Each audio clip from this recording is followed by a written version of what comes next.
તો રાજ્યમાં સોમવારનો દિવસ હોબાળા ભર્યો રહ્યો। અલગ અલગ વિસ્તારમાંથી હોબાળાની ઘટનાઓ સામે આવી છે। વડોદરામાં ભાજપ નેતાના પુત્રની હત્યાના ઘેરા પ્રત્યાઘાતો જોવા મળ્યા। મોડી રાત્રે સયાજી હોસ્પિટલ પોલીસ છાવણીમાં ફેરવાયેલી જોવા મળી તો સ્થાનિકોએ કારેલીબાગ પોલીસ સ્ટેશનનો પણ ઘેરાવો કર્યો।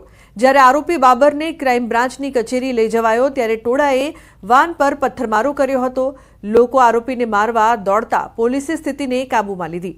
આ તરફ અરવલ્લીના ગાબડ ગામમાં વરઘોડામાં ભારે હોબાળો થયો। મહિલાને તમાચો મારવાને લઈને એક જ સમાજના બે જૂથો વચ્ચે છૂટા હાથની મારામારી અને પથ્થરમારો થયો। તો મોડાસામાં 3 દિવસમાં અકસ્માતની 5 ઘટનાથી લોકોમાં રોષ ફાટી નીકળ્યો છે। સ્થાનિકોએ રાજનગર રસ્તા પર આડશો મૂકીને રસ્તો બ્લોક કરી દેતા વાહન વ્યવહાર થંભી ગયો। તો રાજકોટમાં ઢાબા પર જમ્યા બાદ બિલ ન ચૂકવાતા બબાલ થઈ અને તોડફોડ પણ થઈ। તો ગીર સોમનાથની કોડીનાર માર્કેટિંગ યાર્ડમાં ફરી ખેડૂતોએ હોબાળો કર્યો।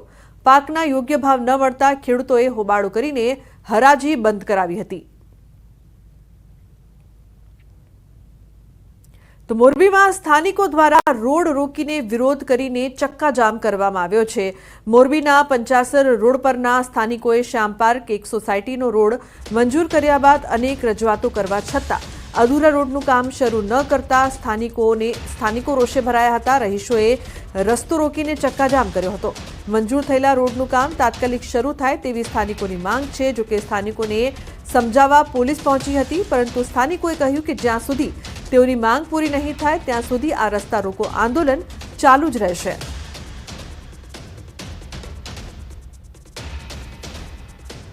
આજકાલ કરે છે એટલે આજ અમે વાંધો ઉપાડ્યો છે। 12 મહિના થઈ ગયા છે। અમારા ગામડા ઉપર લાઈટ નથી। અમારે કોઈ દિવસ આટલી ફરિયાદ કરવા ગઈ નથી। હાલ રોડ આટો કરવા ગયા છે। પ્રશ્ન રોડ અધૂરો હે ને એક કર્યો ને એક કેમ નો બનાવ્યો આ પ્રોબ્લેમ હે અમારામાં। તો અધૂરો મૂકો હે અને કર્યો નથી એ કામ અમારું પૂરું કરે એટલે મેં કાંઈ નહીં બોલી નગરપાલિકા જઈશું અહીંયા બધા ગોઠવાઈ જશે। આ રજૂઆત અમે 3-4 જગ્યાએ કરી છે પણ એનો કોઈ નિર્ણય આવ્યો નથી, કોઈ જવાબ આવ્યો નથી ને હજી જવાબ કોઈ દેતા નથી। અને આ જવાબ અમે જ્યાં સુધી રોડ નહીં થાય ત્યાં સુધી અમે અહીંથી ડગવાના નથી। નગરપાલિકાએ જઈશું અમે જ્યાં જવું હોય છે ત્યાં અમે પહોંચી જઈશું પણ આ કાર્ય અમે પૂરું કરશું ને કરાવશું। પ્રશ્ન અમારો એ છે કે 8 મહિનાથી આ રોડનું કામ ચાલુ થયું છે। 50 રોડ શ્યામ 1 અને 2 નો એમાં 2 નંબરમાં કામ થઈ ગયું છે અને 1 નંબરનું બાકી છે। અડધેથી કામ બંધ કરાવેલું છે અને તંત્રની ઘોર બેદરકારી છે। અમે 5 થી 6 વખત રજૂઆત કરવા છતાં કોઈ તંત્ર ધ્યાન દેતું નથી। પછી અમે બધા સોસાયટી વાળા મળી અને રોડ ચાલુ કર્યો। રોડ 50% પૂરો થઈ ગયો, એના 6 મહિના થઈ ગયા। 6 મહિનામાં અમને 1 રૂપિયો નગરપાલિકાએ આપ્યો નથી, હજી કાંઈ નેઠો નથી। એટલે મને રાતે ફોન આવ્યો સોસાયટી વાળાને, અમે રોડ ચક્કાજામ કરી। મેં કીધું તમારો પ્રશ્ન જે કરો, મને પૈસા ન મળે। મેં કીધું મેં એક તો સેવામાં 20 લાખ રૂપિયા રોક્યા છે, મને 1 રૂપિયો મળે નહીં તો હું કેવી રીતે રોડ બીજો ચાલુ કરું। તો મોરબીમાં પંચાસર રોડ પર ચક્કાજામ 3 કલાકથી યથાવત જોવા મળી રહ્યો છે। આ વિરોધમાં હવે નવો ખુલાસો થયો છે। રોડ બનાવવાનું કામ સોસાયટીવાસીઓએ જાતે પૈસા ઉઘરાવીને શરૂ કર્યું હતું। દાવો છે કે ધારાસભ્ય તો બનાસકાંઠાના થરાદમાં સીપુ લાઇનમાં ભંગાણ। થરાદના વડગામડા પાસેથી નીકળતી સીપુ લાઇનમાં ભંગાણ સર્જાયું છે। ગામડાના તળાવો ભરવાની લાઇનમાં ભંગાણ સર્જાતા ખેતરોમાં પાણી ફરી વળ્યા, જેના કારણે ખેડૂતોના પાકને નુકસાન પહોંચ્યું। ત્રીજી વખત પાઇપલાઇનમાં ભંગાણ થતાં ખેડૂતોના રાયડાના પાકને ભારે નુકસાન પહોંચ્યું છે। પાઇપલાઇન રિપેર કરવાના કોન્ટ્રાક્ટરો રૂપિયા લેતા હોવાના ખેડૂતે આરોપ કર્યા। તાત્કાલિક ધોરણે પાઇપલાઇનનું રિપેરિંગ કરવાની ખેડૂતોએ માંગ કરી છે।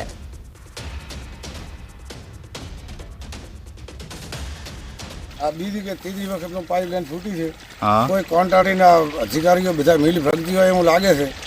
2-3 વખત રજૂઆત કરી પણ કાંઈ અમારી વાત સાંભળી નથી। અમારે આ ત્રીજી વખત તો પાણી આવ્યું એટલે 12-6 મહિનાથી છે। રાયડાનો પાક આવેલો છે ને ડૂલાઈ ગયો છે બધું। અંદાજે આજે 20 બોરી રાયડું થાય એવું હતું તો હવે 5 બોરી થાય એટલું બચ્યું છે, બાકીનું બળી જવાનું। કર્મચારીઓ આવીને જ્યાં કંત્રાટીને બધાય જેણે 2-5 રૂપિયા ખવાર્યા એનું કામ થઈ ગયો ને અમારી પાસે કીધું કે તમે કોઈ પૈસા હાલો 20-25 હજાર રૂપિયા તો કે આ કામ થાય નકા થશે નહીં। તો કોઈ અમારી પાસે પૈસા હતા નહીં, કંઈ અમે આલ્યું નહીં। આ અમારું કામ છું નહીં, હાથ ફેરી અમારું રાયડું બોળી નાખ્યું પાઇપ ફૂટ। તો અન્ય મહત્વપૂર્ણ સમાચારની જો વાત કરીએ તો પાટણની મેડિકલ કોલેજમાં વિદ્યાર્થીના રેગિંગ બાદ અન્ય યુનિવર્સિટી એક્શનમાં આવી છે. સુરતની વીર નર્મદ સાઉથ ગુજરાત યુનિવર્સિટી પણ એલર્ટ. યુનિવર્સિટીના કુલપતિએ જણાવ્યું કે દક્ષિણ ગુજરાતની 300 કોલેજોને સૂચન આપવામાં આવી. મેડિકલ કોલેજ અને પેરામેડિકલ કોલેજોને ખાસ સૂચન કરવામાં આવ્યું છે. તેમણે વધુમાં જણાવ્યું કે આવા પ્રકારના વિદ્યાર્થીઓની કોઈ પાસે માહિતી હોય તો એન્ટી રેગિંગ કમિટીને જાણ કરવી અથવા કુલપતિને જાણ કરવી. યુનિવર્સિટીમાં પણ વિદ્યાર્થીઓના પ્રશ્નોને લઈને એક કમિટી બનાવવામાં આવેલી છે. યુનિવર્સિટી દ્વારા તમામ કોલેજના પ્રિન્સિપાલ સાથે મીટિંગનું આયોજન કરવામાં આવ્યું છે. આવા પ્રકારના વિદ્યાર્થીઓ અંગે જેની પાસે માહિતી હોય તેણે તાત્કાલિક પોતાના એન્ટી રેગિંગ વિભાગના સેલને તાત્કાલિક જાણ કરવી અને જરૂર લાગે તો યુનિવર્સિટીની કુલપતિની ઓફિસ જે છે એ લાંબો સમય ખુલ્લી જ રહેતી હોય છે. કોઈપણ વિદ્યાર્થી અહીં આવીને એ મૌખિક રજૂઆત પણ કરશે અને તરત જ અમે એને જરૂરી એ સંબંધિત કડકમાં કડક પગલાં લેવામાં આવશે. તો મહત્વપૂર્ણ સમાચાર અમદાવાદથી. અમદાવાદના નહેરુ નગરમાં વેપારીની હત્યા કેસમાં ખુલાસો. આરોપીના ભત્રીજાએ જ હત્યા કરાવી હોવાનો ખુલાસો થયો છે. હત્યા કેસને લઈને પોલીસ કમિશનરે આપી છે માહિતી. નહેરુનગર ફાયરિંગ કેસમાં સોપારી કિલિંગ હોવાનું બહાર આવ્યું. પોલીસે 3 આરોપીઓની રતલામથી કરી છે ધરપકડ. આરોપીના પિતાની પણ 1 વર્ષ અગાઉ હત્યા કરાઈ હતી, જેની આશંકા અને જમીન વિવાદમાં હત્યા કરાવાઈ હોવાનો ખુલાસો થયો છે.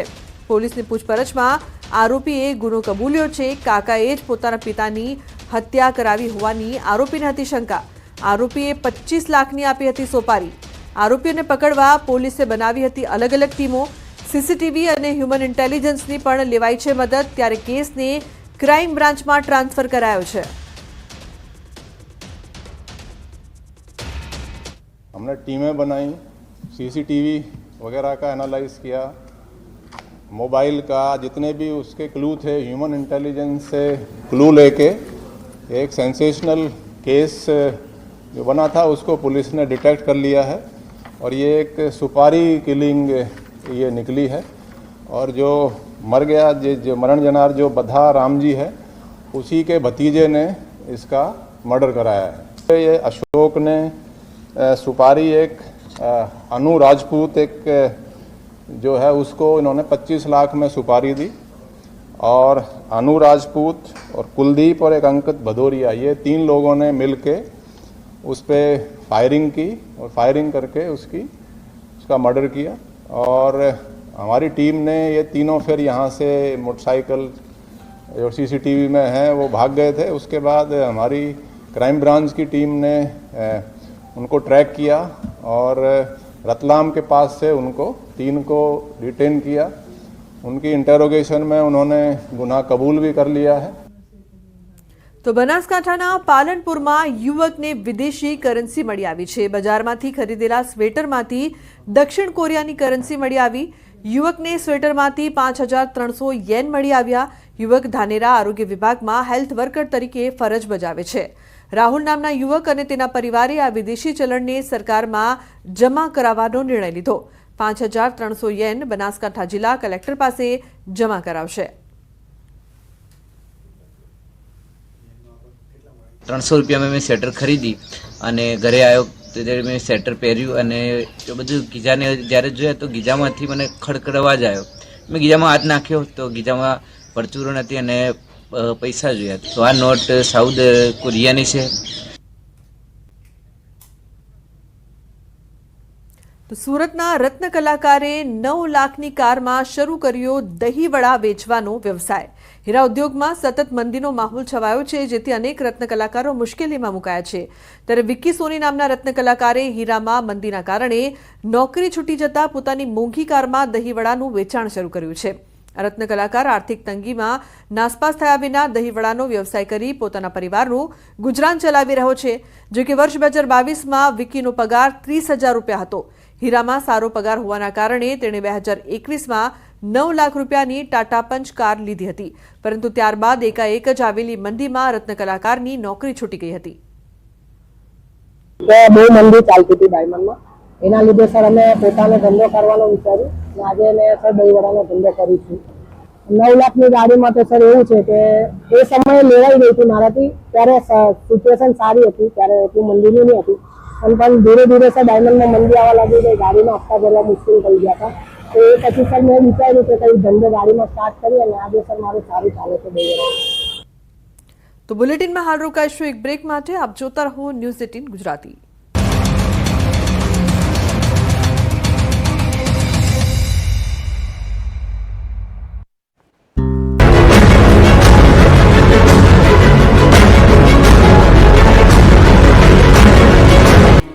ગુજરાતીઓ હવે સ્વેટર, જેકેટ સહિતના ગરમ કપડાં કાઢી રાખજો. હવે કોલ્ડ વેવ અને હાડ થીજવી નાખતી ઠંડી માટે તૈયાર થઈ જજો. આગામી 3 દિવસ બાદ રાજ્યમાં કાતિલ ઠંડીનું મોજું ફરી વળશે. નવેમ્બર મહિનો અડધો પૂરો થઈ ગયો છે, છતાં હાલમાં ગુજરાતમાં શિયાળાની રાહ જોવાઈ રહી છે. મોટાભાગના શહેરોમાં ગુલાબી ઠંડીનો જ અહેસાસ થઈ રહ્યો છે.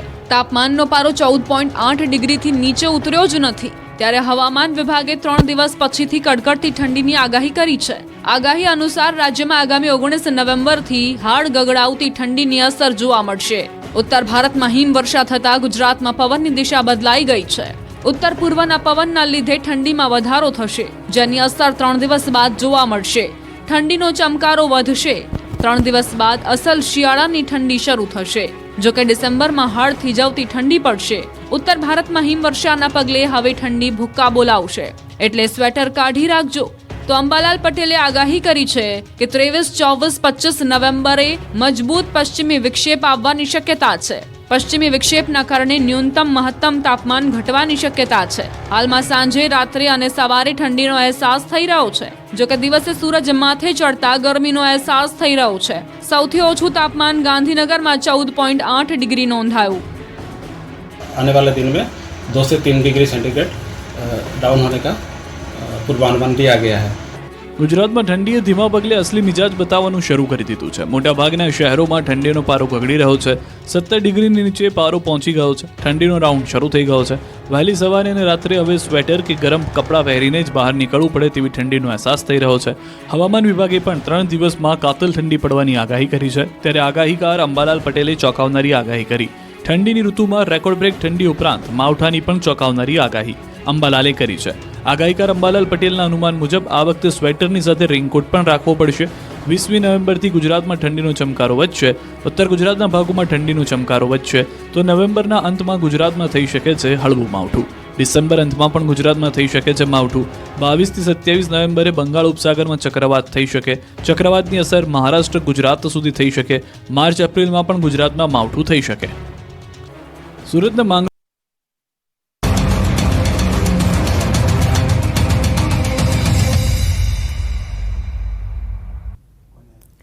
Welcome back. સમાચારમાં આગળ વાત કરીએ તો ભૂકંપની થપાટ ખાઈ પડેલા કચ્છને નવું સ્વરૂપ મળ્યું છે. આફતને અવસરમાં ફેરવી પીએમ મોદીએ કચ્છનો ખમીરવંતો વિકાસ કર્યો છે. કચ્છ આજે પરંપરાગત લોક સંસ્કૃતિની વિરાસત અને આધુનિકતાના સંગમ સાથે આત્મનિર્ભર બન્યું છે.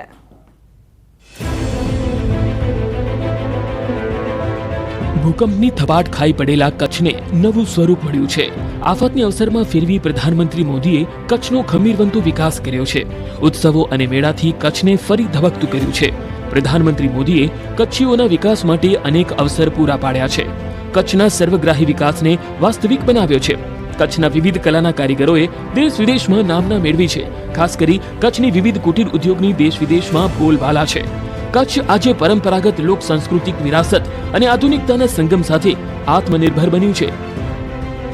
हमारे परिधान,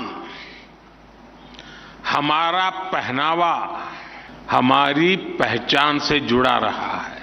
सरकार का प्रयास है कि टेक्सटाइल सेक्टर से जुड़ी जो परंपराएं हैं वे ना सिर्फ जिंदा रहे बल्कि नए अवतार में दुनिया को आकर्षित करें. इसलिए हम इस काम से जुड़े साथियों को और उनकी पढ़ाई, प्रशिक्षण और कमाई पर बल दे रहे हैं. हम बुनकरों और हस्तशिल्पियों के बच्चों की आकांक्षा को उड़ान देना चाहते हैं. 600 से अधिक हैंडलूम क्लस्टर विकसित किए गए हैं. इनमें भी हजारों बुनकरों की ट्रेनिंग दी गई है. કચ્છના રણમાં ક્યાંક કુટીર ઉદ્યોગ તો ક્યાંક મોટા ઉદ્યોગ તથા કારખાના ચાલે છે. કચ્છની હસ્તકલા ભરત ગૂંથણની આખી દુનિયા દીવાની છે. કચ્છ એક સમય રણ માટે જાણીતું હતું, પરંતુ આજે અહીં લોકો એમ કહેતા જોવા મળે છે કે કચ્છ નહીં દેખા તો કુછ નહીં દેખા. મોટી મોટી ડિઝાઇનર કોલેજમાં પણ શીખવાડવા માટે ગયેલી છું. જે એ લોકો મને ઇન્વાઇટ કરે છે કોલેજ તરફથી, તો એ લોકોને મોતી વર્ક શું છે અને કઈ રીતનું કામ થાય છે એ બધું શીખવાડવા માટે ત્યાં બી કર્યા છે. અને અમુક ડિઝાઇનો અમારી રીતે સેલ કરવા માટે ગવર્મેન્ટ જે અલગ અલગ એક્ઝિબિશનો ગોઠવે છે, તો હરેક જગ્યાએ એક્ઝિબિશન પણ કર્યા છે. મોતીનું કામ છે એ થોડુંક ઝીણું કામ છે, કેમ કે અમે જે કંઈ કઢાવીએ છીએ બહુ ઝીણા મોતીથી બનાવેલી વસ્તુ છે. તો લોકોને આ વસ્તુ જોવાથી બહુ અતિશય ગમે છે. એમ લોકો અમને સપોર્ટ પણ કરે છે. છેલ્લા 4 વર્ષથી અમે ઇન્ડિયામાં તો સેલ કરીએ છીએ અમારી પ્રોડક્ટ, સાથે સાથે અમેરિકા, લંડન, ઓસ્ટ્રેલિયા, કેનેડા ત્યાં પણ અમે અમારો માલ સપ્લાય કરીએ છીએ. કચ્છમાં ઉદ્યોગોની સાથે પરંપરાગત કળાઓને સાચવવા મુખ્યમંત્રી ભૂપેન્દ્ર પટેલના નેતૃત્વવાળી રાજ્ય સરકાર તેમજ પીએમ મોદીના માર્ગદર્શન હેઠળ કેન્દ્ર સરકાર કામગીરી કરી રહી છે. ખાસ કરીને કચ્છના કુટીર ઉદ્યોગ કે જેમાં રોગાન આર્ટ, કચ્છી હસ્તશાલ વણાટ, બાંધણી ઉદ્યોગ, કોપરબેલ ઉદ્યોગ તેમજ હેન્ડમેડ એમ્બ્રોઇડરી તેમજ ભરતકામ વર્કની પર્સ બનાવવા સહિતની તમામ કળાઓને યોગ્ય પ્લેટફોર્મ આપવા સરકાર વિવિધ યોજના તેમજ મેળાઓનું આયોજન કરે છે. મને આનાથી ઘણો જ ફાયદો થયેલો છે અને જેટલી વાર અમે લોનનું કીધું છે જિલ્લા ઉદ્યોગમાંથી અમારી પાસ પણ થયેલી છે અને એના આજે અમને એનો આમાં ધંધાનો પ્રોફિટ પણ સારો છે. એના લીધે મારા છોકરાઓને આગળ ભણાવી શકી છું. મારા એક દીકરાને મેં ત્યાં મોકલ્યો છે, જર્મની મોકલેલો છે આજ અમે ધંધામાંથી, અને મારી દીકરીને મેં CA ભણાવેલી છે. સરકારે બહુ સારી યોજનાઓ ઘડી છે અને બહુ સારી રીતે અમને લોકોને સ્ટેજ પણ આપ્યા છે. લાઈક અમે એક્ઝિબિશન્સ કરીએ છીએ અને સરકાર જે રીતે એક્ઝિબિશનમાં અમને આપે છે એ રીતે અમે બહુ જ આગળ વધી રહ્યા છીએ અને ડાયરેક્ટ અમે કસ્ટમર સાથે કોમ્યુનિકેટ પણ કરી શકીએ છીએ અને ડાયરેક્ટ અમને કસ્ટમર્સ પણ સારા મળી રહ્યા છે. ભૂકંપ બાદ કચ્છમાં આર્થિક વિકાસ ક્ષેત્રમાં ઉદ્યોગો પ્રસરાવવા, નિયોજકો અને દેશ વિદેશના ઉદ્યોગપતિઓને આકર્ષવા કેન્દ્ર તથા રાજ્ય સરકારે પ્રયત્નો કર્યા છે. નાના ગામડામાં બધા બનાવે છે વસ્તુઓ, એના પછી અમે ખરીદ કરી છે. એ ખરીદ કરીને પછી અમે અહીંયા વેચાણ કરીએ છીએ. અમને એના માટે ઘણો અમને પણ લાભ મળે છે, ગામડાવાળાને પણ લાભ મળે છે. એના માટે અમે આગળ વધવા માટે હજી પણ પ્રયાસ કરીએ છીએ. હેન્ડવર્કની બધી વસ્તુ બનાવેલી રહીએ છીએ, જેમાં થેલા આવે છે, પછી સેટ આવે છે, પછી થોડું ઘણું કુર્તીઓ એવું બધું એ લોકો આભલા વર્ક કરીને આપે છે. બ્લાઉઝ પીસ છે, પછી ચણિયા છે અને ઓઢણી છે, એવું બધું અલગ અલગ વસ્તુ એ લોકો બનાવીને અમને આપે છે. કચ્છ જિલ્લામાં કુટીર કે ગૃહ ઉદ્યોગોનું સ્થાન હંમેશાથી અતિ મહત્વનું બની રહ્યું છે. હસ્તકલા કસબ એ કચ્છની વિરાસત છે. કચ્છના રબારી ભાઈઓ, આહિર અને જત લોકો તથા અનુસૂચિત જાતિના લોકો ભરત ગૂંથણકામ, આભલા ભરત અને ચામડા પર અદ્ભુત કોતરકામ, પેચવર્ક આદિ કરતા રહે છે. સોના ચાંદીના ઘરેણા પર કચ્છમાં મીનાકામ થતું હતું.